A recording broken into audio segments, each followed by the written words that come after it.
Hello everyone, welcome to the channel Next Gen Bureaucrat. So in this video I will be going to cover 100 economic topics which is very much essential for the upcoming exams and to the students who are preparing for various competitive exams like UPSC, CDS, BPSC and EPFO. So these terms are going to help you to clear the concept of economics. So let's start with the video. So in this video I will be using two languages, Hindi and English. तो चलिए start करते हैं. So the first topic is economics. So let's start with the definition. Economics is the study of how individuals. So economic क्या कहता है? Economic क्या चीज़ की study करता है? Economics is the study of how individuals, businesses and governments use limited resources to satisfy unlimited wants. So as the population increases, wants are unlimited.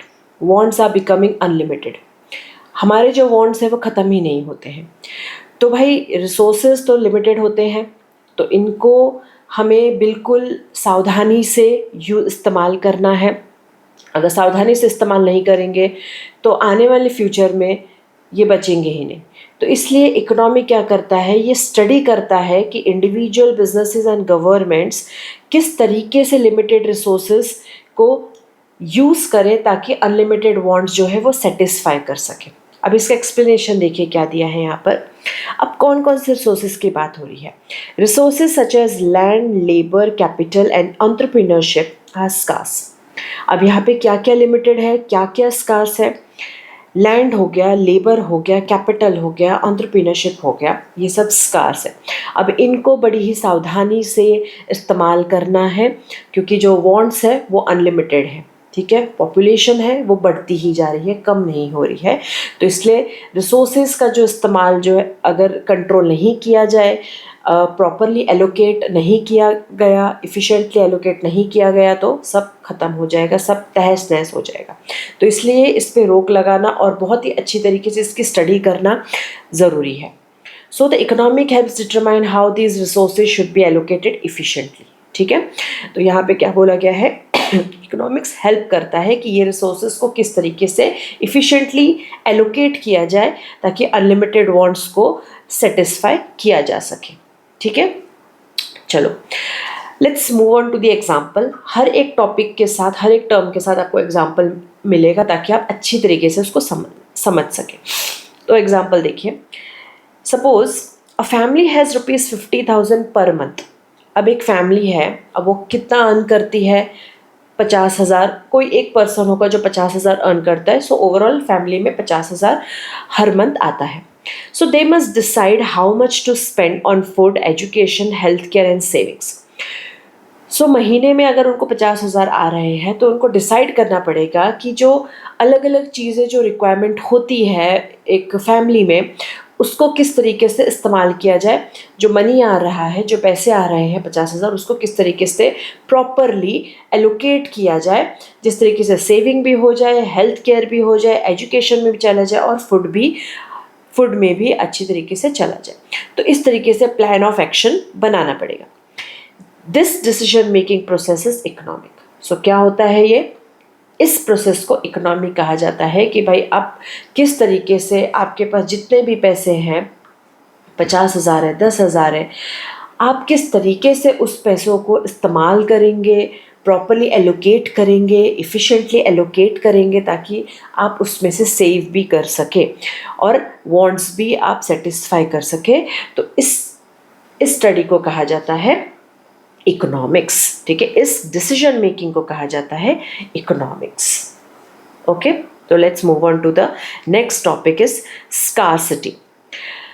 Now scarcity से पता चल रहा है कि यहाँ पे कोई चीज़ की कमी बताई जा रही है, कोई चीज़ की कमी की स्टडी होने वाली है. So let's move on to the definition.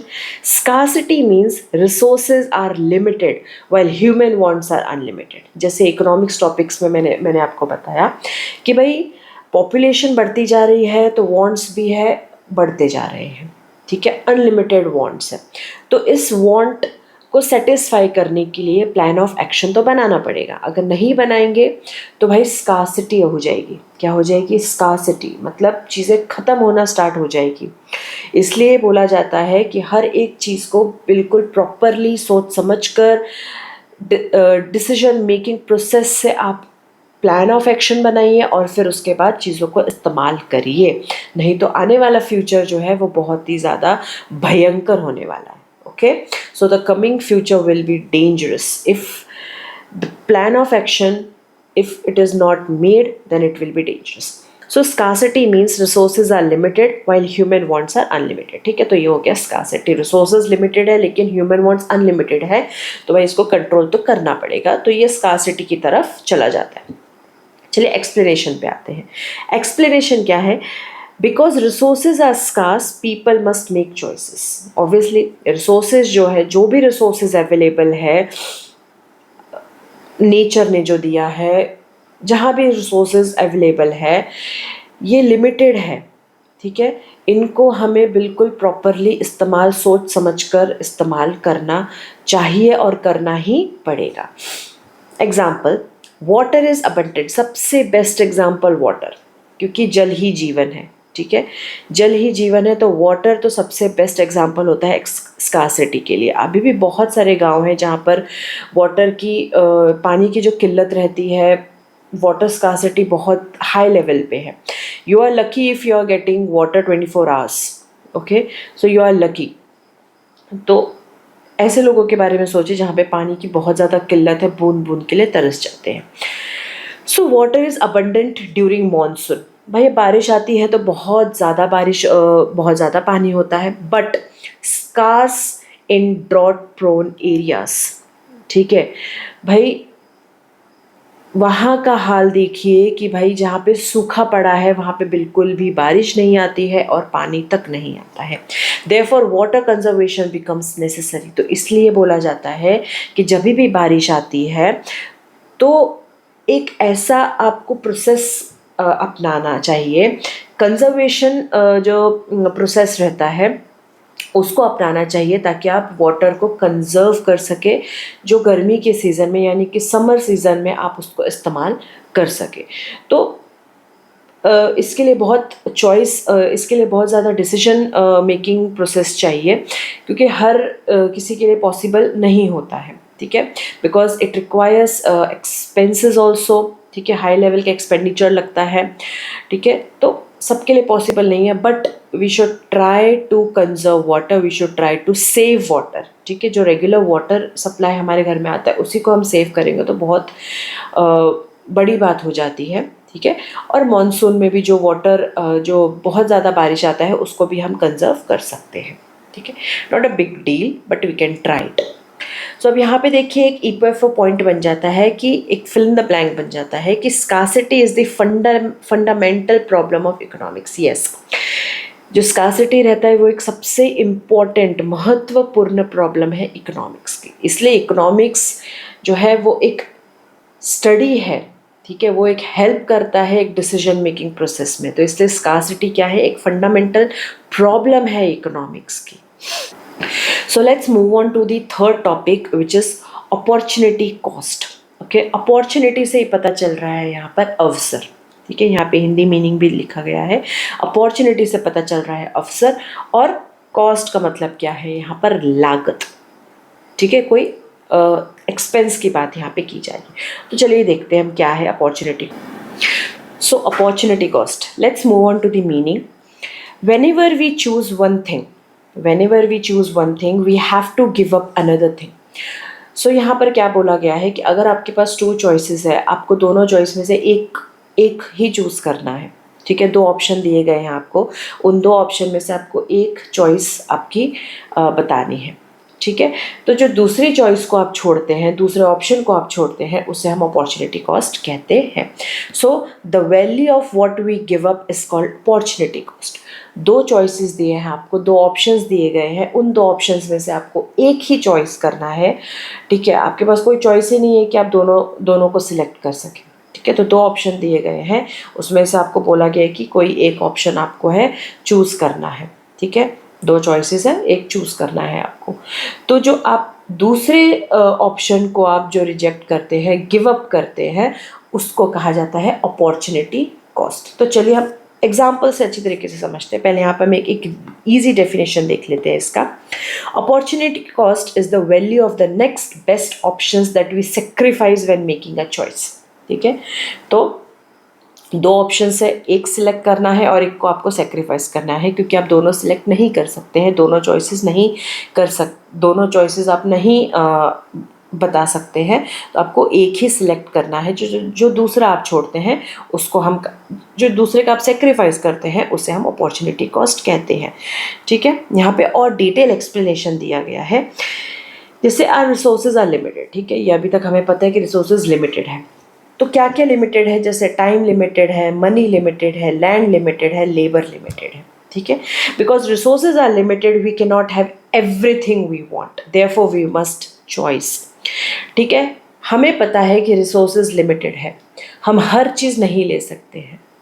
ठीक है, ये पॉसिबल भी नहीं है, पॉसिबल ही नहीं है, और प्लस अफोर्ड भी नहीं कर सकते हैं। ठीक है, तो इसलिए we can not have everything we want. ज़रूरी नहीं हमें सब कुछ मिल जाएगा, समय भी मिल जाएगा, मनी भी मिल जाएगा, लैंड भी मिल जाएगा, लेबर भी मिल जाएगा। ज़रूरी नहीं है कि हम चारों चीज़ें चाहते हैं तो चारों चीज़ें हमें मिल जाएगी, नहीं। इसमें हमें कुछ सेक्रीफाइस करना है और जो सबसे इम्पॉर्टेंट है उसे हमें चूज़ करना है। ठीक है, every choice has a cost, this cost is called the opportunity cost. ठीक है, आप जो भी चूज़ करते हैं सबका एक कॉस्ट रहता है, उसी कॉस्ट को कहा जाता है अपॉर्चुनिटी कॉस्ट। चलिए एग्जाम्पल से अच्छे से समझते हैं। यहाँ पर देखिए, so let's move on to the first example. अब ये एग्जाम्पल एक स्टूडेंट को लेके है। A student has two options. ठीक है, जैसे अभी आप स्टूडेंट हैं, आप ये वीडियो देख रहे हैं तो आप स्टूडेंट हैं। तो यहाँ पर स्टूडेंट को दिए गए हैं दो ऑप्शन। आपके लाइफ में भी बहुत सारी ऐसे मूवमेंट्स आते हैं कि जहाँ पे आपको दो ऑप्शन दिए जाते हैं, उसमें से आपको एक चूज़ करना रहता है और एक सेक्रीफाइस करना रहता है। तो जो आप सेक्रीफाइस करते हैं उसे अपॉर्चुनिटी कॉस्ट कहते हैं, जो आप गिव अप करते हैं उसे हम अपॉर्चुनिटी कॉस्ट कहते हैं। जैसे अ स्टूडेंट हैज़ टू ऑप्शंस। ठीक है, वेदर ही और she should prepare for UPSC or take a job paying ₹25,000 per month। अब उस बच्चे के पास दो ऑप्शन है। ठीक है, या तो वो UPSC के प्रिपरेशन करे, या तो फिर उसको जॉब की भी अपॉर्चुनिटी है जो कि 25,000 पर मंथ दे रही है। बट उस बच्चे ने क्या चूज़ किया? The student chooses UPSC preparation. उस बच्चे ने क्या चूज़ किया कि भाई मैं UPSC की तैयारी करूँगा, मुझे 25,000 पर मंथ वाली जॉब नहीं चाहिए। अब यहाँ पे अपॉर्चुनिटी कॉस्ट कौन सी बनती है? Opportunity cost ₹25,000 salary per month that he gave up, जो उसने सेक्रीफाइस कर दिया। यानी कि सेक्रीफाइस क्या किया उसने? 25,000 पर मंथ का जो सैलरी है, जो जॉब थी, वो उसको सेक्रीफाइस कर दिया, उसे ही कहा जाता है अपॉर्चुनिटी कॉस्ट। तो ठीक है, बेसिकली क्या होता है, जो आप सेक्रीफाइस करते हैं, जो आप गिव अप करते हैं, जिसको आप प्रायोरिटाइज करते हैं, ठीक है, वो तो आपकी चॉइस बन जाती है, लेकिन जो आप सेक्रीफाइस करते हैं वो आपका अपॉर्चुनिटी कॉस्ट बन जाता है। चलिए दूसरे एग्जाम्पल पे आते हैं ना, संडे चॉइस। ठीक है, ये एक टॉपिक दिया है एग्जाम्पल के लिए, संडे चॉइस। ना यू हैव टू ऑप्शंस। ठीक है भाई, जब हमारे वीकेंड रहते हैं तो हमारे पास बहुत सारे ऑप्शंस होते हैं, तो हम जो प्रायोरिटाइज करते हैं वो हमारा चॉइस बन जाता है, और जब छोड़ देते हैं वो हमारा अपॉर्चुनिटी कॉस्ट बन जाता है। तो ठीक है, यहाँ पर दो ऑप्शंस दिए गए, दो चॉइसेस दिए गए हैं। भाई संडे का टाइम है, दो चॉइसेस मिल गए। क्या क्या चॉइस मिले हैं? वॉच अ मूवी और स्टडी फॉर एन एग्ज़ाम। भाई आपके एग्ज़ाम आ रहे हैं, लेकिन संडे भी आ गया, तो अब आपको दो ऑप्शंस आ गए। भाई फ्रेंड ने बोला कि मूवी देख ले, चल ले, लेकिन आपको साथ में पढ़ना भी है। लेकिन आपने फ्रेंड की बात मानी, आपने क्या किया? आपने मूवी देखना जो ऑप्शन था वो आपने सिलेक्ट कर लिया, वो चूज़ कर लिया। तो you choose to watch the movie. अब यहाँ पे आपने क्या सेक्रीफाइस किया? Opportunity cost, study time lost. ठीक है, क्या हो गया यहाँ पर? स्टडी टाइम लॉस्ट हो गया। आपको पढ़ने का समय था, संडे एक दिन छुट्टी मिली थी, मंडे को आपको पेपर है नहीं, लेकिन आपको फ्रेंड के साथ मूवी देखने जाना था, तो आपने यहाँ पर जो सबसे इम्पोर्टेंट टाइम था, यहाँ पे जो टाइम था आपने उसको गवा दिया। You lost the precious time. ठीक है, तो यहाँ पे स्टडी टाइम लॉस्ट हो गया, तो ये हो गया आपका अपॉर्चुनिटी कॉस्ट। थर्ड एग्जाम्पल पे आते हैं, गवर्नमेंट। ना government has money to build a hospital, a road. भाई गवर्नमेंट के पास बहुत पैसा है, बहुत कुछ बिल्ड कर सकते हैं, पर वो करते नहीं हैं। तो यहाँ पर उनके पास पैसे हैं, दो चॉइसेस है, या तो हॉस्पिटल बिल्ड करो या तो रोड बिल्ड करो। ठीक है, it builds the hospital. Government ने क्या डिसाइड किया, हम हॉस्पिटल बिल्ड करेंगे, ज़रूरी है, हॉस्पिटल ज़्यादा ज़रूरी है। लेकिन अपॉर्चुनिटी कॉस्ट यहाँ पे क्या हो गया, बेनिफिट्स ऑफ द रोड। ठीक है, क्या हो गया, बेनिफिट्स ऑफ द रोड। भाई देखो, हॉस्पिटल तो बना दोगे आप, लेकिन रोड ही खराब है तो हॉस्पिटल तक इंसान पहुंचेगा कैसे। ठीक है, तो यहाँ पर अपॉर्चुनिटी कॉस्ट हो गया बेनिफिट्स ऑफ रोड। रोड अगर अच्छे बना दोगे तो इंसान हॉस्पिटल तक भी नहीं पहुंचेगा, है ना। रोड अच्छे बना दोगे तो एक्सीडेंट्स कम हो जाएंगे। आधे हॉस्पिटल में लोग तो एक्सीडेंट से आते हैं। ठीक है, तो इसलिए रोड अच्छे बना देंगे तो हॉस्पिटल में कम पेशेंट जो है वो आएंगे। तो इसलिए अपॉर्चुनिटी कॉस्ट यहाँ पे क्या हो गया, बेनिफिट्स ऑफ द रोड हो गया। क्यों, क्योंकि भाई गवर्नमेंट ने डिसाइड किया हम हॉस्पिटल बिल्ड करेंगे। चलिए, ना यहाँ पे की पॉइंट कुछ दिए गए हैं, let's move on to the key point.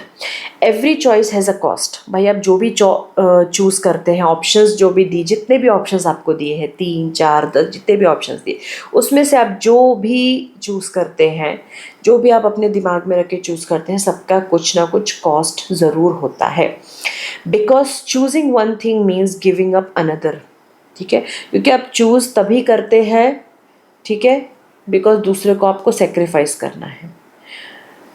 जैसे अभी वहाँ पे स्टडी का टाइम था उसके पास, लेकिन उसने मूवी चूज़ किया, तो वहाँ पर उसने क्या किया, उसका समय वहाँ पर गंवा दिया, तो वो एक टाइप ऑफ कॉस्ट है। ठीक है, समय का महत्व उसको नहीं पता चला, उसने नहीं जाना और उसने गंवा दिया सब। तो what is the key point here, every choice has a cost because choosing one thing means giving up another। तो ये होता है opportunity cost। I hope this was in like way in detail, so it is very useful for you। तो चलिए, let's move on to the fourth topic which is demand। भाई ये तो economics में बहुत ही ज़्यादा इम्पोर्टेंट है, डिमांड सप्लाई। तो ये तो बहुत आपने पढ़ा भी होगा और सुना भी होगा। तो चलिए समझते हैं डिमांड क्या होता है। सिंपल मीनिंग, ये तो डे टू डे लाइफ में हमारा आते जाते रहता है, डिमांड। हम तो हमेशा डिमांड ही करते रहते हैं। We demand for the videos, we demand for the phone, we demand for the time. बहुत सारे डिमांड जो हमारे रोज़ के रोज़ चलते ही रहते हैं। तो चलिए अब एक्चुअल में समझते हैं। Let's understand what is demand. No, demand means not only wanting a product but also having enough money to buy it। ठीक है भाई, हम तो चेयर लगा के बैठ जाते हैं और हम चालू हो जाते हैं डिमांड करना। मम्मी रोटी लेके आओ, मम्मी ये लेके आओ, मम्मी वो लेके आओ। Okay, so it is very easy to sit at one place and start demanding the things, but demand is not the thing which is not only the product which you want। ठीक है, demand सिर्फ वही नहीं होता क्योंकि आपको चाहिए इसलिए वो demand, no, but also having the enough money to buy it. ठीक है, if you are demanding for chapati from your mom, so you think that are you able to buy that chapati? Are you able to have money to buy that chapati? Okay, you are sitting at one place and just you are demanding, तो क्या आप उस लायक हैं? तो you should think about that। so demand क्या बोलता है, demand means not only wanting a product, सिर्फ प्रोडक्ट पाना ही डिमांड नहीं होता है, लेकिन but also having enough money to buy it.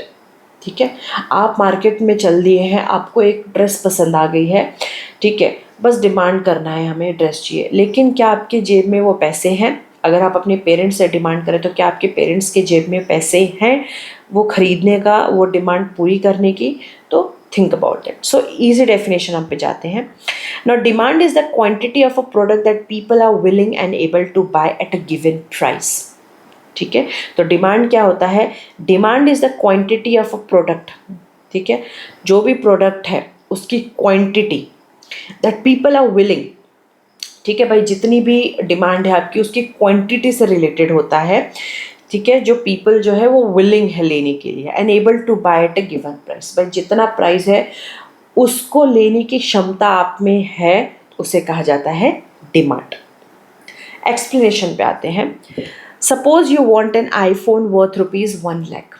भाई आईफोन जो था बड़े ही प्रचलन में पहले था, और अब तो और न्यू वर्जन्स जो है आ रहे हैं, तो वो चलते जा रहा है। तो suppose you want an iPhone worth ₹1 lakh, but you have only ₹10,000। आपको चाहिए 1 लाख का आईफोन, लेकिन आपकी जेब में है सिर्फ ₹10,000। Now this is a desire not demand. तो यहाँ पे बहुत फ़र्क होता है, ठीक है। पाने में और खरीदने में बहुत ज़्यादा फ़र्क होता है। डिज़ायर मतलब कि आपकी ये सिर्फ इच्छा है कि मेरे को फ़ोन चाहिए, ठीक है, लेकिन आप उसको खरीद नहीं सकते हैं, तो ये आपकी डिमांड नहीं है, ये सिर्फ आपकी डिज़ायर है।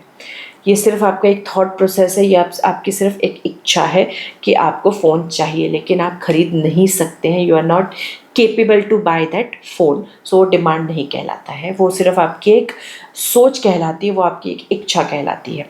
For demand 2 things are necessary. अब डिमांड के लिए 2 चीज़ें बहुत ही ज़्यादा नेसेसरी होनी चाहिए।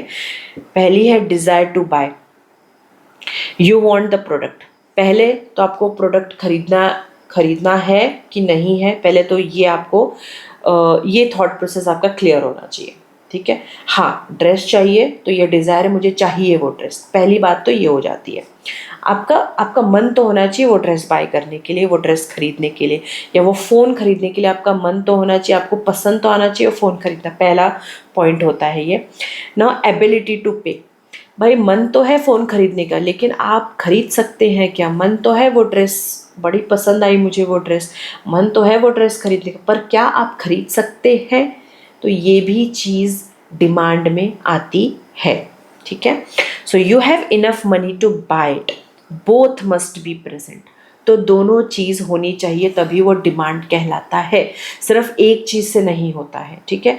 आपको पसंद है, you are desiring to buy that is not enough, will not complete the term demand. To complete the term demand, both thing is necessary, desire to buy and ability to pay। भाई आपका मन भी होना चाहिए खरीदने का, और आपके पास पैसे भी, लेकिन आपके पास पैसे तो बहुत है लेकिन मन ही नहीं है खरीदने का, तो वो डिमांड नहीं कहलाता है। तो सिर्फ वो पैसे का बस आपके पास पैसे हैं लेकिन आपका मन नहीं खरीदने का, ठीक है। सो हमेशा याद रखिए, डिमांड के लिए 2 चीज़ ज़रूरी होती है। पहला है desire to buy and ability to पे।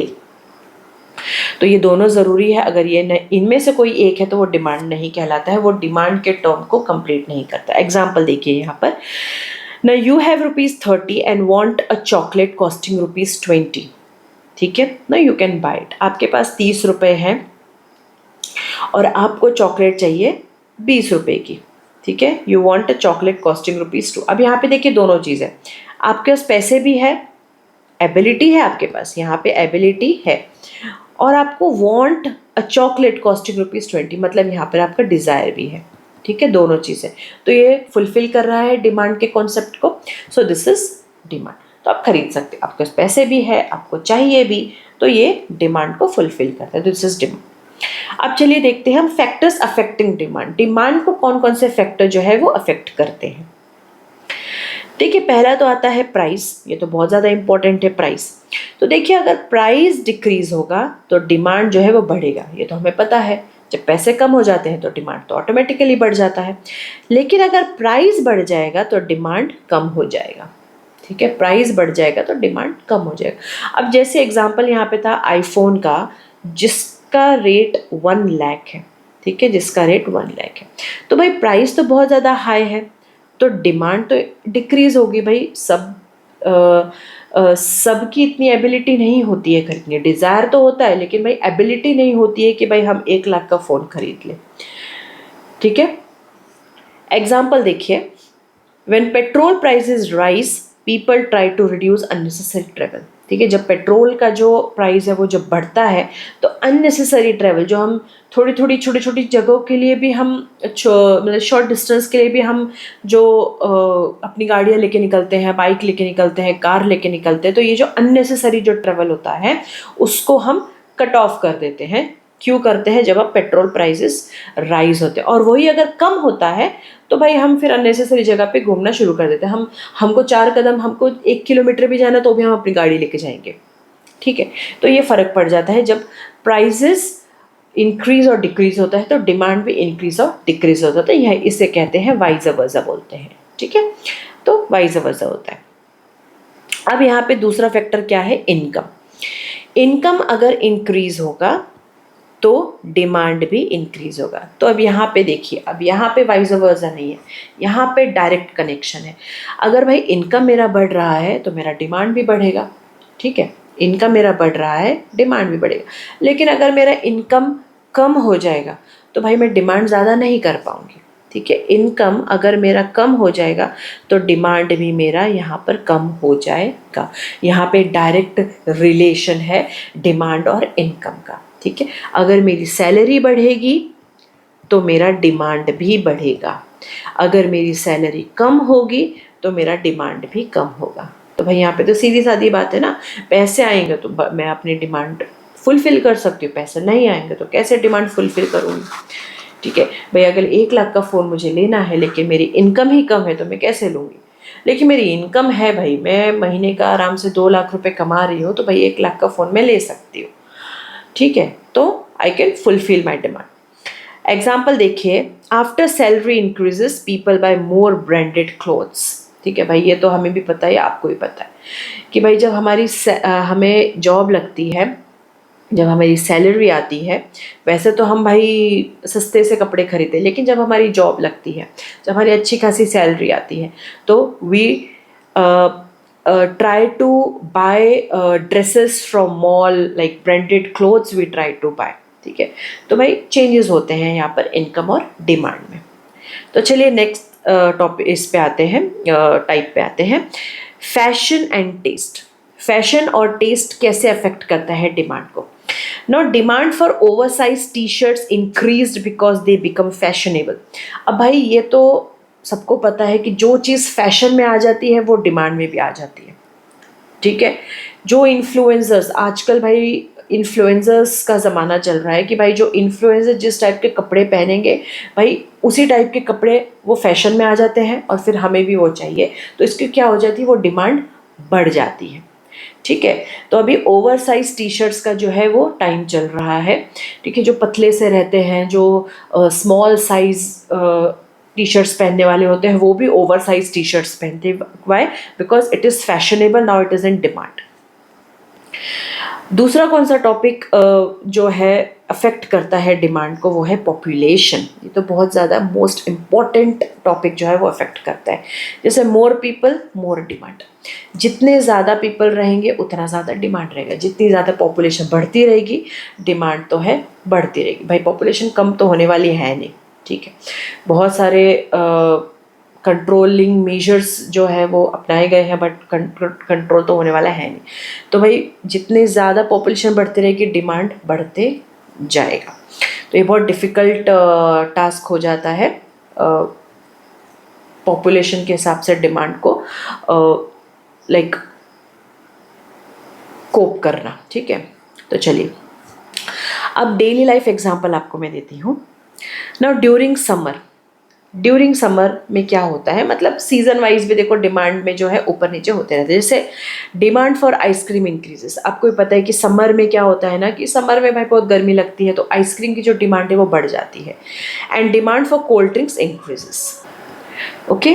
सो the demand changes as per the season also. Summer में अलग डिमांड रहता है, विंटर में अलग डिमांड रहता है। जैसे अभी मॉनसून सीज़न चल रहा है, मॉनसून आ चुका है, तो भाई मॉनसून में रेन कोट्स का डिमांड बढ़ जाएगा, फिर अम्ब्रेला का डिमांड बढ़ जाएगा, ठीक है।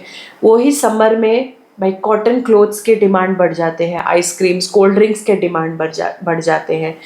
फिर विंटर में फिर जो वुलन क्लोथ्स होते हैं उसके डिमांड बढ़ जाए। तो सीज़न वाइज जो है डिमांड इफ़ेक्ट करता है, ठीक है, अफेक्ट करता है। तो चलिए move on to the next topic which is supply. I hope this is getting more clear to you because I have added so many things, so many examples, so that you should like watch it and you should clear all the concept. तो चलिए move on to the next point which is supply। भाई demand के बाद supply तो ज़रूरी है, क्योंकि demand और सप्लाई जो है वो साथ ही साथ जाते हैं। एक राइट है तो एक लेफ्ट है, ठीक है, एक राइट हैंड है तो एक लेफ्ट हैंड, तो सप्लाई जो है वो साथ ही साथ चलते हैं। तो let's move on to the meaning. Supply means the amount of goods sellers are ready to sell it in the market. भाई सप्लाई क्या होता है कि जो सेलर है वो अपने गुड्स के साथ रेडी है मार्केट में सेल करने के लिए, उसे कहते हैं सप्लाई, ठीक है। भाई डिमांड आ रही है तो प्रोडक्ट्स, जैसे अगर आइसक्रीम की डिमांड है तो वो सप्लाई कहलाएगा, ठीक है। आइसक्रीम जो मार्केट में आ चुके हैं, भाई डिमांड बहुत ज़्यादा हाई हो चुकी है समर सीज़न में, तो जो सेलर रहेगा वो अपने अलग अलग वैरायटीज़ ऑफ आइसक्रीम जो है वो मार्केट में उतार देगा, तो वो उसे क्या कहेंगे, हम सप्लाई कहेंगे। क्यों? क्योंकि सेलर जो है वो आ चुका है अपने नए नए प्रोडक्ट्स के साथ, न्यू फ्लेवर के आइसक्रीम्स के साथ, तो उसे हम कहेंगे सप्लाई। सो डेफिनेशन पे जाते हैं हम। Supply is the quantity of goods that producers are willing and able to sell at different prices, ठीक है। तो सप्लाई क्या होता है कि जो प्रोड्यूसर्स होते हैं, जो प्रोडक्ट्स को प्रोड्यूस करते हैं, मार्केट में अवेलेबल करवाते हैं, तो भाई वो विलिंग होने चाहिए डिफरेंट प्राइसेस के ऊपर, ठीक है। भाई जैसे डिमांड है वैसे आपको आइसक्रीम्स बहुत टाइप की होती हैं, ठीक है, लेकिन उनके अलग अलग रेट होते हैं, कोई 10 की होती है, कोई 20 की होती है, कोई 50 की होती है, कोई 25 की होती है। तो भाई ये प्रोड्यूसर्स प्रोड्यूस करता है बिकॉज कंज्यूमर्स जो है वो इस टाइप के डिफरेंट डिफरेंट फ्लेवर्स और डिफरेंट डिफरेंट प्राइजेस के जो आइसक्रीम्स है वो डिमांड करते हैं, तो इसलिए प्रोड्यूसर्स भी उस हिसाब से प्रोड्यूस करते हैं, ठीक है। तो भाई अगर डिमांड ही अगर डिफरेंट आएंगे, ठीक है, डिफरेंट टाइप्स ऑफ डिमांड्स अगर आएंगे कंज्यूमर से, तो प्रोड्यूसर्स भी डिफरेंट प्राइजेस पे डिफरेंट टाइप्स ऑफ डिमांड को फुलफिल करने के लिए वो प्रोडक्ट्स को सप्लाई करेगा, ठीक है। चलिए अब एक्सप्लेनेशन पे आते हैं यहाँ पर। When prices are high, producers earn more profit। सीधी सी बात है भाई, प्राइसेस हाई होंगे तो प्रोड्यूसर्स को तो यहाँ पे फ़ायदा ही होने वाला है, तो वो क्या करेगा, प्रॉफिट अर्न करेगा। Therefore they produce more। भाई अब उसको पता है कि भाई समर सीज़न में आइसक्रीम की डिमांड बहुत ज़्यादा बढ़ रही है, लेकिन एक फ्लेवर जो है मैंगो फ्लेवर वो बहुत ही ज़्यादा भाई डिमांड में चल रहा है, भाई लोगों को बहुत अच्छा लगा है और डिमांड में चल रहा है, ठीक है। भले ही उसके प्राइसेस हाई है लेकिन डिमांड में चल रहा था। अब इससे क्या फ़ायदा हो रहा है, प्रोड्यूसर को यहाँ पे फ़ायदा हो रहा है, तो वो और प्रोड्यूस करेगा। भाई ख़त्म हो रहे हैं, चलो और प्रोड्यूस करते हैं, तो यहाँ पर क्या होता है, प्रोड्यूसर को फ़ायदा होता है। When prices are low, producers earn less profit. सीधी सी बात है भाई, अगर प्राइस कम है, ठीक है, तो प्रोड्यूसर को यहाँ पर क्या होगा, प्रॉफिट लेस होगा, so therefore they produce less. तो वो कम वहाँ पर प्रोड्यूस करना शुरू करेंगे। जहाँ ज़्यादा फ़ायदा होगा वहाँ ज़्यादा प्रोड्यूस करेंगे, कम फ़ायदा होगा कम प्रोड्यूस करेंगे, सीधी सी बात है। तो वाइज वर्सा है यहाँ पर, ठीक है, वाइज वर्सा। तो चलिए एग्जाम्पल पे आते हैं। Suppose a farmer sells mangoes. एक फार्मर है जो कि मैंगो को सेल करता है, ठीक है। अब यहाँ पर मैंगो का प्राइस क्या है, 50 पर kg, ठीक है भाई, 1 किलो का प्राइस जो है 50 रुपये। तो भाई फार्मर क्या करता है, he brings 100 kg to the market. भाई उसको पता है 50 रुपये, तो भाई 100 किलो लेके आ जाता है मार्केट में, उस हिसाब से फिर अपना बेचना शुरू करता है। लेकिन अगर प्राइस हो जाती है 100 रुपये पर kg, अब इसमें क्या हो रहा है कि प्राइस बढ़ गई है, डिमांड आ गई, भाई डिमांड अब आ गई है, उसके आम भी बड़े अच्छे, उसने क्या किया ना, पैसे बढ़ा दिए, फार्मर ने क्या किया, पैसे बढ़ा दिए। लेकिन अब लोगों को टेस्ट तो आ चुका है, अब लोग खरीदने वाले हैं, भाई तू 100 रुपये दे या 200 रुपये दे, मैं तो खरीदने वाला हूँ तेरे से ही, तू जो आम लेके आया तो बहुत ही अच्छे थे, ठीक है। तो भाई अब यहाँ पर क्या हो गया कि उसने अपने रेट बढ़ा लिए 100 रुपये। तो इसके कारण क्या हो गया, उसे फार्मर को पता था कि भाई मेरे मैंगोज जो है वो बिकने ही वाले हैं, तो he started to bring 200 kg। पहले उस 50 रुपये थे, कम था, तो इसलिए वो कम मैंगोज लेके आया था। लेकिन जहाँ जो प्राइस बढ़ गए, अब उसको पता चला यहाँ पे तो मेरी प्रॉफिट होने वाली है, तो वो 200 किलो मैंगोज जो है वो मार्केट में लेके आ गया।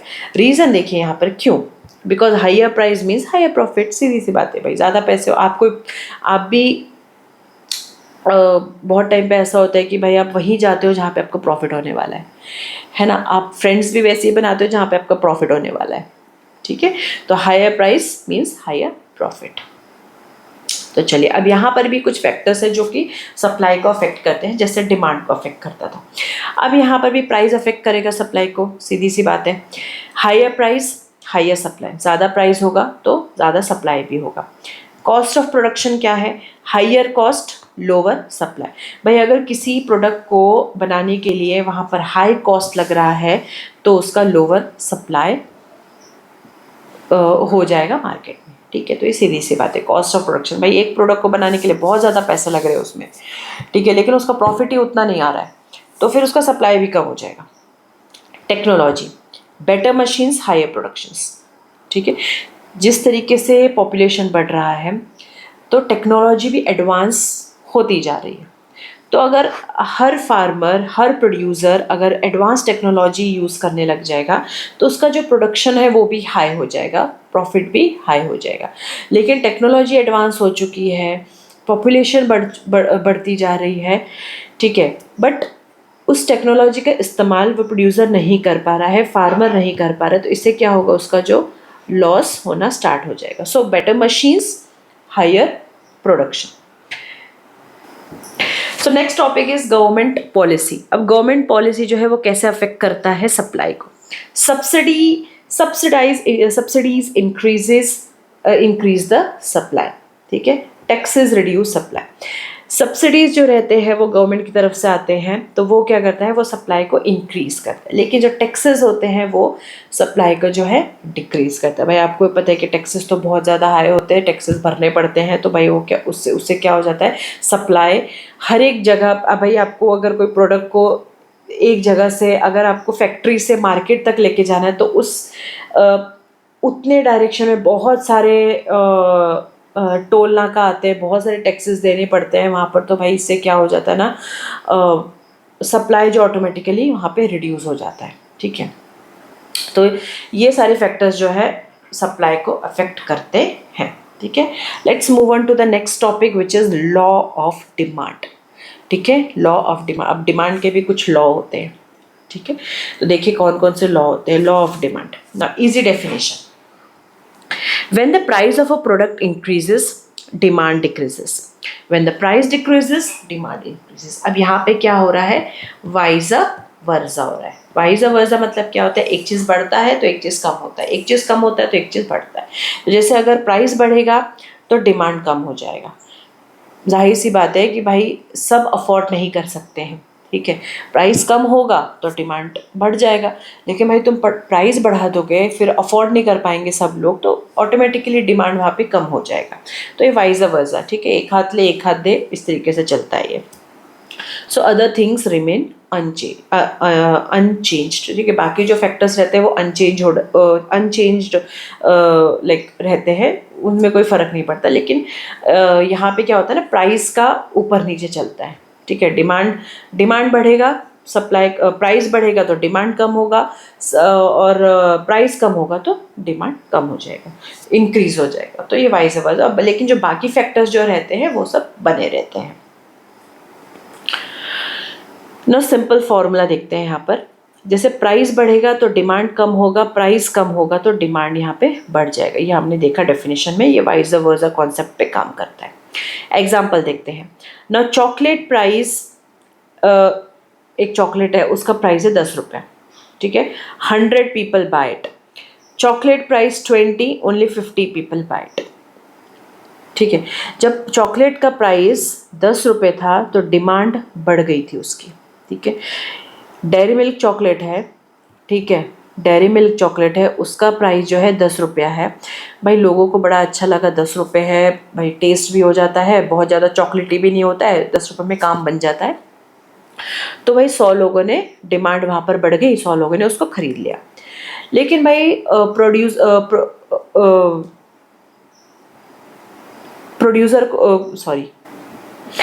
प्रोड्यूसर को लगा कि भाई यहाँ पे तो जो डिमांड है वो बढ़ती जा रही है, तो चलो प्राइस बढ़ा लेते हैं। अब उसने क्या किया, प्राइस बढ़ा दिया, चॉकलेट का प्राइस कितना हो गया, वो सेम डेयरी मिल्क चॉकलेट का प्राइस कर दिया उसने 20 रुपया।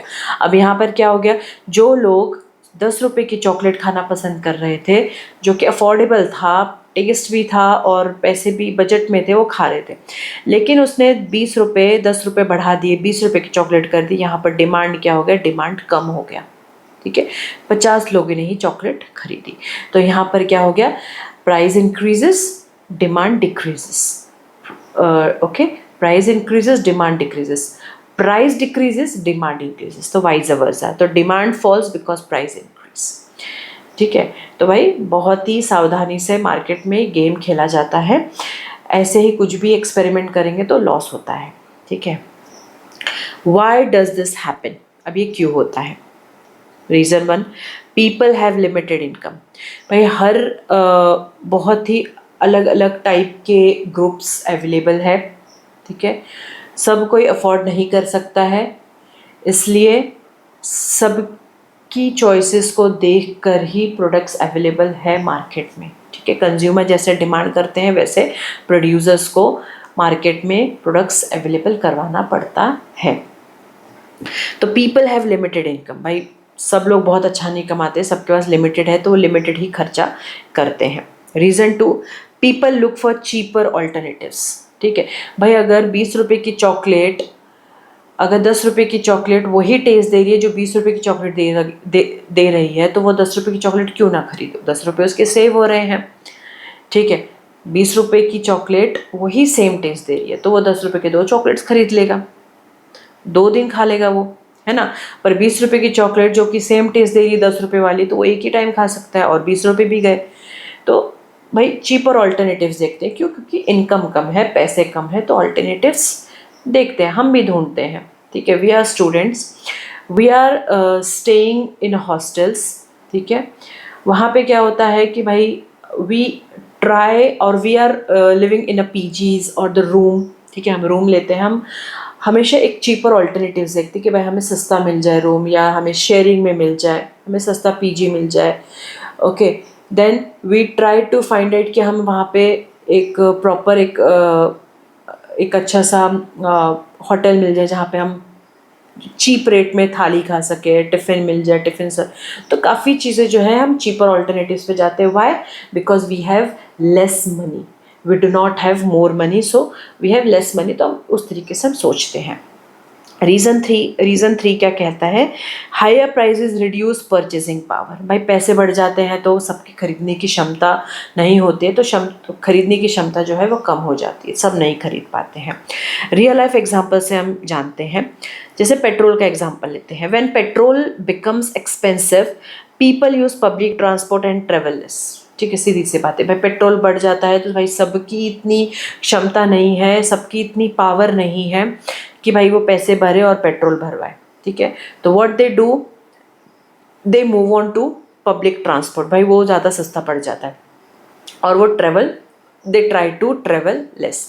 भाई पैदल चलो, अगर शॉर्ट डिस्टेंस है तो we can cover it with by walking, and demand decreases. भाई यहाँ पे क्या हो जाएगा, डिमांड डिक्रीज हो जाएगा, because like every one do not have the power of purchasing, ठीक है, so they can not afford it, so they try to avoid it and they try to find out cheaper alternatives. Now यहाँ पर कुछ exceptions है. Now there are 2 types of most important goods, which is Giffen's goods and Veblen goods. Giffen's goods and Veblen goods. अब ये Giffen's goods और Veblen goods क्या होते हैं? Now very poor people may buy more even when price rises. देखिए कुछ चीज़ें ऐसी होती हैं जैसे कि चीप स्टेपल फूड, जैसे दाल हो गया, चावल हो गया, गेहूं हो गया, वेजिटेबल्स हो गए, ये रोज़ की खाने वाली चीज़ें होती हैं जो कि स्टेपल फूड होते हैं। ये हमारे इंडिया के स्टेपल फूड्स है, दाल चावल रोटी सब्जी, ये स्टेपल फूड्स हैं, ठीक है। भाई अगर इनका प्राइस बढ़ जाएगा तो भी जो पुअर पीपल है वो कैसे भी मैनेज करके उसे खरीदेगा, क्योंकि उसको ज़िंदा रहना है, उसको पेट भरना है, तो वो खाएगा, ठीक है। भले ही वो बहुत ही ज़्यादा एक्सपेंसिव फूड अफोर्ड ना कर सके, लेकिन जो बेसिक जो स्टेपल फूड होते हैं वो उसको ज़रूर अफोर्ड करने की कोशिश करेगा। क्यों? क्योंकि भाई वो नहीं खाएगा तो उसका कोई ऑल्टरनेटिव नहीं है। दाल चावल रोटी सब्जी के अलावा एक पुअर पीपल के पास, एक पुअर पर्सन के पास ऑल्टरनेटिव नहीं है। तो भले ही उसका प्राइस बढ़ जाए, वो बेचारा भले ही कम क्वांटिटी में खरीदेगा पर वो खरीदेगा। तो इसे हम कहते हैं गिवन गुड्स। उसकी मजबूरी है। Okay, here we are talking about मजबूरी। ठीक है, कि भाई उसकी वो मजबूरी है बिकॉज ही और she does not have the alternative. यहाँ पर ऑल्टरनेटिव नहीं है, यहाँ पर चीपर ऑल्टरनेटिव नहीं है। भाई स्टेपल फूड है दाल चावल रोटी सब्जी, तो भाई उसके अलावा उसके पास क्या ऑल्टरनेटिव है? वो फ्रूट्स खरीद के नहीं खा सकता क्योंकि भाई इतने पैसे नहीं है उसके पास। फ्रूट्स तो और ज़्यादा महंगे मिल जाते हैं। और क्या खाएगा? रेस्टोरेंट में खाना नहीं खा सकता, पिज़्ज़ा बर्गर नहीं खा सकता। भाई जो स्टेपल फूड है वो बढ़ जाए, रेट बढ़ जाए, क्या करेगा? उसको खरीदना ही पड़ेगा। हाँ, क्वांटिटी कम कर देगा। वो लेता था 10 किलो महीने का लेता था तो ठीक है, वो कम कर देगा, 5 किलो लेगा वो, पर लेगा ही, क्योंकि उसको भाई भरना है, पेट भरना है। अब वेबलेन गुड्स क्या कहते हैं? ठीक है, अब यहाँ पर क्या हो रहा है? गिफेंस गुड्स क्या हो रहे हैं? भाई पैसे बढ़े तो बढ़े, भाई सामान तो चाहिए हमें। वेबलिन गुड्स क्या बोलते हैं? Rich people may buy more because the product becomes a status symbol. अब यहाँ पे क्या होता है? वेबलिन गुड्स में क्या होता है कि भाई यहाँ पर स्टेटस सिंबल ज़्यादा महत्वपूर्ण होता है। ठीक है, ज़्यादा इम्पोर्टेंट होता है। Like luxury watches, luxury cars. पैसे हैं हमारे पास, ठीक है, पैसे हो चाहे ना हो, लेकिन भाई ये एक स्टेटस सिंबल है। हम भाई ब्रांडेड वॉच पहनेंगे तभी हम सोसाइटी में रह सकेंगे। ठीक है, जो भाई रिच पीपल होते हैं हम उनकी कैटेगरी में आ पाएंगे। अगर हमारे पास लग्जरी कार्स है तो हम रिच कैटेगरी में आ सकेंगे। ठीक है, लग्जरी फोन्स। ओके, तो ये डिफरेंस होता है Giffen goods and Veblen goods. Giffen goods में मजबूरी है, रेट बढ़े चाहे बढ़े, वो पुअर है, उसको कैसे भी मैनेज करके, because he does not have the alternative. Veblen goods में क्या होता है? भाई बंदा ही रिच है, उसके पास ऑलरेडी 10-12 गाड़ियाँ पड़ी हुई है, लेकिन ये एक स्टेटस सिंबल है कि मैं और कार खरीदूंगा और collections. You know, the people have the habit of collecting the things. मुझे गाड़ियाँ खरीदने का शौक है, कलेक्शन करने का शौक है, अलग अलग ब्रांडेड कार्स, है ना, ब्रांडेड शूज़, ब्रांडेड ड्रेसेस। भाई होता है, शौक होता है उनको। क्यों? भाई पैसे हैं, पैसे तो दे कैन बाय मोर, दो they have worn that dress only one like for the only one event, in one event, and after that the dress is in their closet. ठीक है, तो भाई पैसे हैं तो भाई तुम्हारे पास ऑल्टरनेटिव्स है, बहुत सारे ऑल्टरनेटिव्स है। But for the poor people they do not have alternatives. ठीक है, they have to survive whatever they have. So ये डिफरेंस होता है Giffen goods and Veblen goods. तो ये दोनों कॉन्सेप्ट याद रखिए, गिफन और वेबलिन। चलिए 7 टॉपिक पे आते हैं, लॉ ऑफ डिमांड। जैसे अब लॉ ऑफ डिमांड अभी देखा हमने, अभी हम देखते हैं law of supply. When price increases, supply increases. When price decreases, supply decreases. ठीक है, तो भाई प्राइस बढ़ेंगे तो सप्लाई बढ़ेगा, प्राइस डिक्रीज होगा तो सप्लाई डिक्रीज होगा। ये डायरेक्ट रिलेशन है यहाँ पर। प्राइस बढ़ेगा तो बढ़ेगा, सप्लाई भी बढ़ेगा। प्राइस डिक्रीज होगा तो भाई सप्लाई भी डिक्रीज होगा। Direct relation, no inversions, no vice versa. ठीक है, चलिए, प्राइस बढ़ेगा तो सप्लाई बढ़ेगा, प्राइस घटेगा तो सप्लाई भी घटेगा। सपोज एग्जाम्पल से देखते हैं। सपोज अनियन प्राइजेस ₹20 पर केजी। भाई प्याज का जो भाव है 20 रुपये केजी है, पर केजी है। तो फार्मर क्या करता है? 100 बोरे जो है वो लेके आ जाता है मार्केट में। ठीक है, अब अगली बार क्या होता है कि प्राइस का प्याज का जो रेट है वो बढ़ चुका है 20 रुपये से और, ठीक है, यानी कि 40 रुपये पर केजी हो चुका है। तो फार्मर क्या करता है कि भाई प्राइस डबल हो गया है तो मैं सप्लाई भी डबल करूँगा। प्राइस डबल हो चुका है तो सप्लाई भी डबल करूँगा। अगर प्राइस घट जाएगा तो सप्लाई भी घटा दूँगा, प्राइस डबल हो जाएगा तो सप्लाई भी डबल कर दूंगा। तो यहाँ पर फार्मर ने क्या कर दिया, सप्लाई को भी डबल कर दिया। उसने क्या किया, 200 बोरियां लेके जाऊंगा भाई, आज तो बहुत फ़ायदा होगा मुझे, क्योंकि पर केजी 20 रुपीज़ बढ़ चुका है। तो अब क्या होगा, 20 सैक्स जो है मैं लेके जाऊंगा। So because they earn more profit. अब यहाँ पे क्या हो रहा है भाई, केजी पे 20 रुपये ज़्यादा कमा रहा है वो, ठीक है। तो चलिए, why does supply increases, higher profit, more profit motivates producers. सीधी सी बात है भाई, ज़्यादा जहाँ पैसे मिलेंगे प्रोड्यूसर्स को और मोटिवेट करेगा और उनको प्रोड्यूस करने के लिए। भाई फार्मर्स को लगेगा कि भाई प्याज का जो रेट है वो बढ़ते जा रहा है, तो भाई वो और प्रोड्यूस करेगा और प्रोड्यूस करेगा और उसको बचा के रखेगा, उसको वेयर हाउस में उसको प्रिजर्व करके रखेगा, ठीक है। क्योंकि उसको पता है कि आने वाले फ्यूचर में भाई प्याज का रेट बढ़ने वाला है, तो वो वेयर हाउस में उसको प्रिजर्व करके रखेंगे, ठीक है। फार्मर्स को पता रहता है कि भाई इसके प्याज के प्राइजेस बढ़ने वाले हैं, तो वो क्या करते हैं, वो वेयर हाउस में उसको छुपा के रख देते हैं, बिल्कुल प्रिजर्व करके रखते हैं। और जब प्राइस बढ़ जाता है उसके बाद फिर वो मार्केट में क्या करते हैं, सप्लाई कर देते हैं, ठीक है। तो मोर profit motivates producers, increased production firms produce more goods, ठीक है। प्रोडक्शन बढ़ता है तो भाई फर्म क्या होता है, मोर गुड्स प्रोड्यूस करते हैं।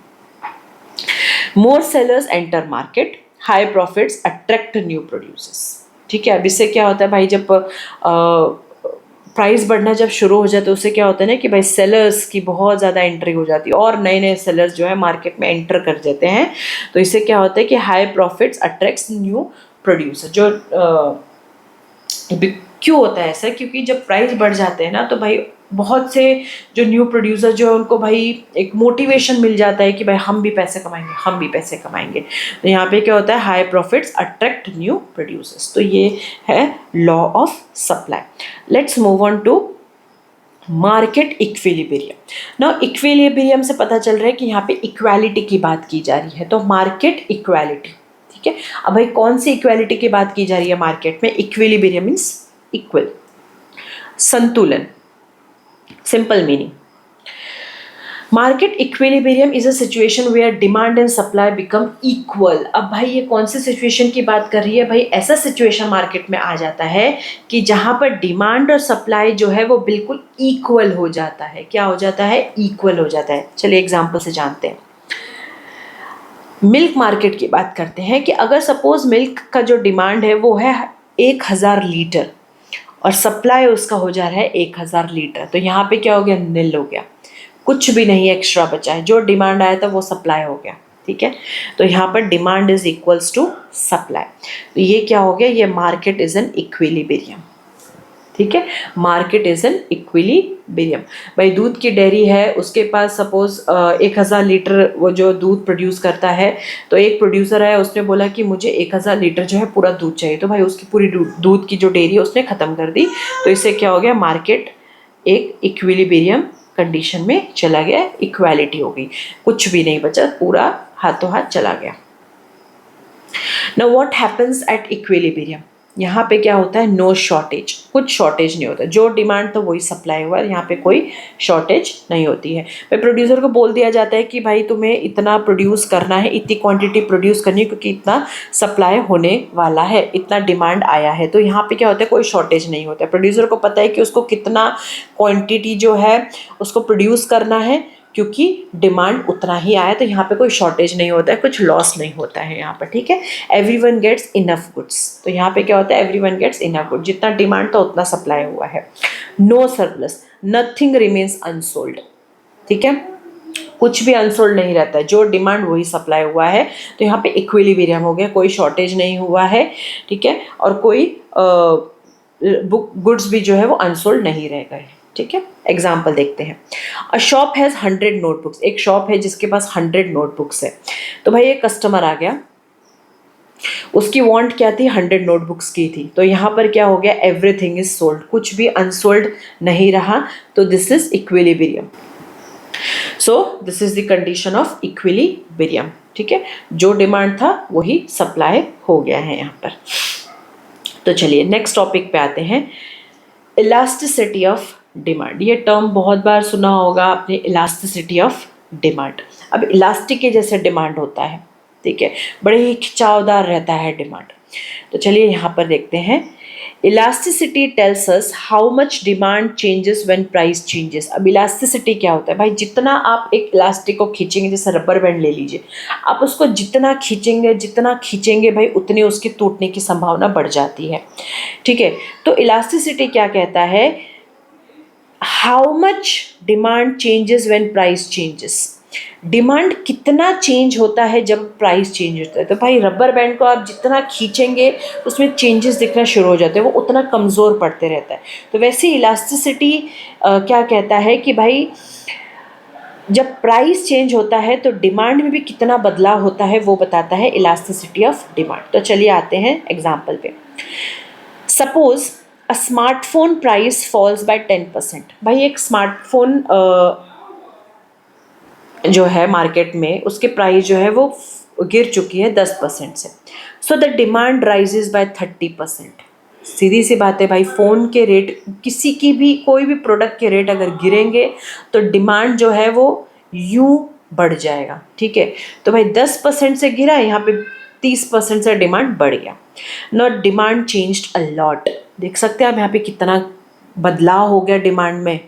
ठीक है, तो इस कंडीशन को हम कहते हैं इलास्टिसिटी ऑफ डिमांड। 10% से गिरा, 30% से बढ़ गया, तो ये होता है elasticity of demand. So demand changed a lot, therefore demand is elastic. Demand क्या है, इलास्टिक है, मतलब जितना खिंचावदार होगा उतने चेंजेस आपको पता चलेंगे। अब यहाँ पे टाइप्स ऑफ इलास्टिसिटी भी है। Elastic demand, small price change, large demand change. ठीक है, थोड़ा सा भी प्राइस कम हो जाएगा, डिमांड ऐसे बिल्कुल यूं बढ़ जाएगा, मतलब चुटकी में बढ़ जाएगा यहाँ पर। तो ये होता है elastic demand. Examples, luxury cars, air conditioner, smartphone. ठीक है भाई, ज़रूरत नहीं भी होगी तो भी जैसे ही प्राइस कम हो जाएगा ना हम खरीद लेंगे। हमें ज़रूरत नहीं है भाई, एसी की ज़रूरत नहीं है हमें। ठीक है, हमारा फैन से काम चलता है, लेकिन प्राइस गिर गया हम खरीद लेते हैं। तो ये होते हैं इलास्टिक डिमांड। पैसे हैं तो खरीद लेते हैं, क्या करेंगे, काम ही आएगा। तो बहुत सारी चीज़ें तो हमारे घर में ऐसी पड़ी रहती है कि भाई वो सस्ती थी इसलिए हमने खरीद लिया, लेकिन उसका ज़रूरत नहीं है हमें। ठीक है, आप खुद के घर में अगर एक बार नज़र डालेंगे तो काफ़ी चीज़ें ऐसी हैं जो ज़रूरत नहीं है उसकी, लेकिन प्राइस गिर गया था तो इसलिए ले लिया मैंने। तो ये होता है elastic demand. People can postpone buying them. ठीक है, तो अगर भाई प्राइस इसका बढ़ जाता है तो भाई लोग उसको पोस्टपोन करते, लेकिन प्राइस कम हो जाता है तो लोग लेना पसंद करते हैं। ठीक है, ले लेते हैं। नाउ इन इलास्टिक डिमांड, अब यहाँ पे इन इलास्टिक डिमांड क्या होता है, large price change, small demand change. अब यहाँ पे देखिए, सॉल्ट हो गया, पेट्रोल हो गया, मेडिसिन हो गए। अब यहाँ पे भाई ज़्यादा प्राइस में चेंज होता है तो लोग क्या करते हैं, large price change, small demand change. ठीक है, प्राइस ज़्यादा बढ़ जाएगा तो यहाँ पे लोग क्या करेंगे, डिमांड को जो है थोड़ा सा कम कर देंगे। जैसे नमक हो गया, पेट्रोल हो गया, मेडिसिन हो गया।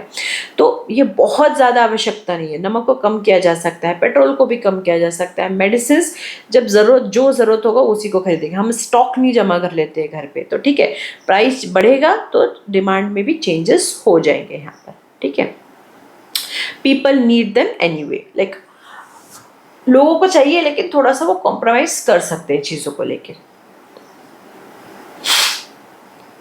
तो यहाँ पे भले ही प्राइस बढ़ जाएंगे लेकिन थोड़ा सा ही डिमांड में वहाँ पे चेंजेस होगा। क्यों, क्योंकि भाई सॉल्ट, पेट्रोल, मेडिसिन ज़रूरत है तो उसको थोड़ा बहुत ऊपर नीचे कर लेंगे।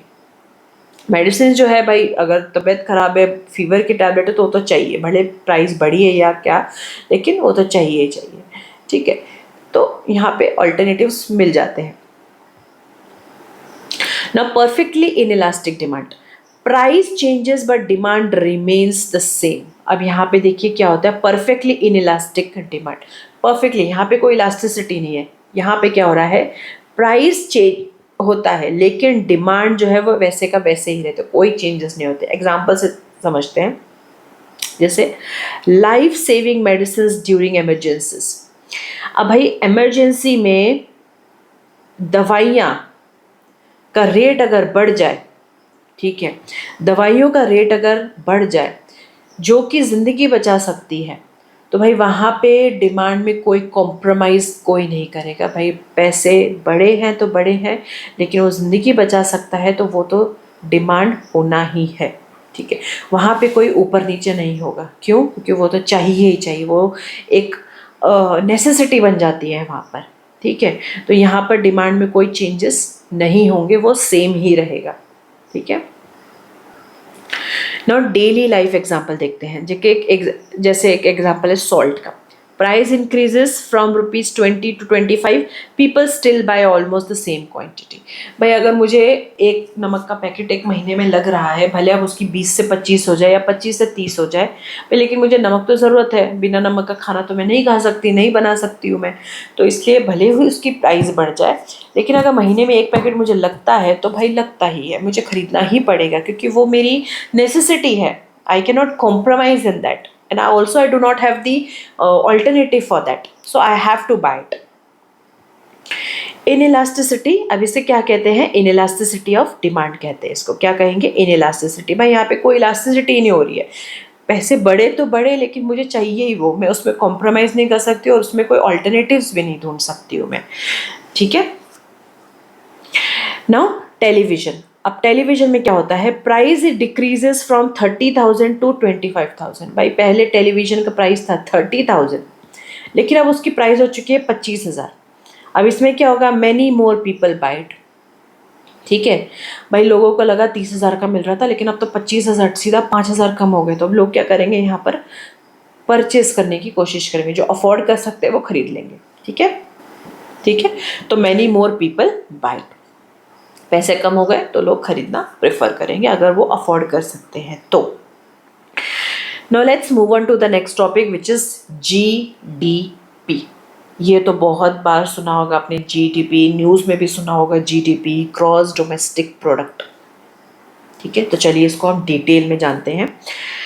Gross domestic product is the total monetary value, monetary means money, of all final goods and services produced within a country during a specified or the specific period, usually 1 year or 1 quarter, ठीक है। एक साल के अंदर जो भी products produce किए गए हैं, जो भी फाइनल गुड्स जो रहते हैं, उनकी वैल्यू को कहा जाता है ग्रॉस डोमेस्टिक प्रोडक्ट, ठीक है।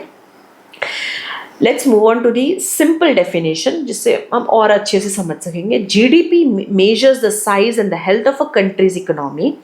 It tells us how much economic activity is taking place within the country's borders.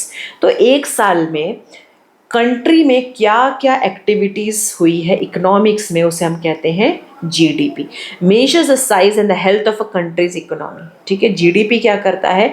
Economy की हेल्थ को मेजर करते हैं, इकोनॉमी की हेल्थ को मेजर करता है कि भाई इकोनॉमी में कौन कौन से बदलाव हुए हैं, उसको मेजर करने का काम कौन करता है? साल भर में जितने भी गुड्स प्रोड्यूस हुए हैं उनको कैलकुलेट करने का काम, उससे इकोनॉमी का स्टेटस बताने का काम कौन करता है? GDP। क्यों? क्योंकि वो फाइनल गुड्स पे उसका जो वैल्यू है वो निकलता है, ठीक है। कोई डिस्काउंट नहीं, कोई नेट वर्थ नहीं, ये सीधा ग्रॉस पे आता है, ठीक है, सीधा फाइनल प्रोडक्ट्स पे। तो ये एक एक्चुअल वैल्यू बताता है इकोनॉमी की। तो चलिए हम देखते हैं और थोड़ा डीप में समझते हैं इसको। अब ग्रॉस का मतलब क्या होता है? Gross means the total value before deducting depreciation. Gross क्या मतलब क्या होता है? टोटल, कुछ भी उसमें से डिडक्ट नहीं किया है। तो ग्रॉस का मतलब होता है before deducting depreciation, wear and tear of machinery and buildings etcetera, ठीक है। तो ग्रॉस का मतलब क्या होता है? Total. Domestic, domestic means production within the geographical boundaries of a country. Geographical boundaries मतलब इंडिया में प्रोड्यूस किया गया, तो डोमेस्टिक मतलब इंडिया, खुद के देश में। Whether produce by citizens of foreigners, अब चाहे वो फॉरेनर्स प्रोड्यूस करे या इंडिया के सिटीजन प्रोड्यूस करे, वो इंडिया में इंडिया के बारे में ही यहाँ पे बात करें क्योंकि डोमेस्टिक बोला गया है। Product, product refers to all goods and services produce. Products क्या होते हैं भाई? जितने भी गुड्स और सर्विसेज जो है वो प्रोड्यूस किए गए साल भर में अपनी इंडिया में, उसे हम प्रोडक्ट कहते हैं। तो ये हो गया ग्रॉस डोमेस्टिक प्रोडक्ट। एग्जाम्पल से समझते हैं। सपोज इन अ ईयर, एक साल में अगर अपने देश में वीट प्रोड्यूस किया गया है 10 लाख, कार्स जो है बनाए गए हैं 50 लाख, मोबाइल फ़ोन्स जो है बनाए गए हैं 20 लाख, एजुकेशन सर्विसेज पे खर्चा किया गया है 15 लाख, हेल्थ केयर सर्विसेज पे खर्चा किया है 5 लाख। तो इन सब का टोटल, बिकॉज ये सब फाइनल प्रोडक्शंस है, ये सब फाइनल प्रोडक्ट्स है जो कि हमारे डोमेस्टिक यानी कि हमारे देश में एक साल के अंतर्गत, 1 ईयर के अंतर्गत एक्सपेंडिचर हुए हैं। तो इन सब का जो टोटल रहेगा वो होगा जीडीपी, जो कि हमारे इकोनॉमी का स्टेटस बताएगा। ठीक है, तो इन सब का टोटल जो है वो आता है 100 लैक्स। ठीक है, तो ये हमारा एक साल का पूरा इकोनॉमी का स्टेटस बताएगा कि भाई इकोनॉमी जो है कहाँ से कहाँ पहुँची है, कितनी ऊपर गई है, कितनी नीचे गई है। ठीक है, तो दे compare it with the previous year or the like last 2 years, तो ये कंपेयर करते हैं। ठीक है, कि भाई इस साल में मैंने कुछ इस साल में हमारे देश में कुछ नए नए प्रोडक्ट्स को प्रोड्यूस किया गया है, इंट्रोड्यूस किया गया है, तो उससे क्या फ़ायदा हुआ, क्या नुकसान हुआ पिछले साल के मुताबिक। तो ये सारे कंपैरिजन किए जाते हैं। तो ग्रॉस डोमेस्टिक प्रोडक्ट जो है वो बहुत ज़्यादा हेल्पफुल होता है, क्योंकि उसमें से कुछ भी डिडक्शन नहीं किए जाते हैं। ठीक है, तो इसे क्या कहता है, दस the GDP of the country is ₹100 lakh. ये सब एक रफ टोटल बताया है। ठीक है, तो ये फाइनल प्रोडक्ट्स है सारे। So here I have covered 10 topics of economics. So बहुत ज़्यादा डिटेल में था। अगर आपको अच्छा लगा है वीडियो तो आप ज़रूर लाइक कीजिए, सब्सक्राइब कीजिए और ज़रूर कमेंट करके बताइए कि आपको कैसा लगा। कहीं कुछ गलती हुई है तो आप उसको भी बताइए, ताकि मैं नेक्स्ट वीडियो में उसको सुधार सकूँ। So stay tuned for other 10 topics of economics. Till now, bye bye. Good day. Have a nice day.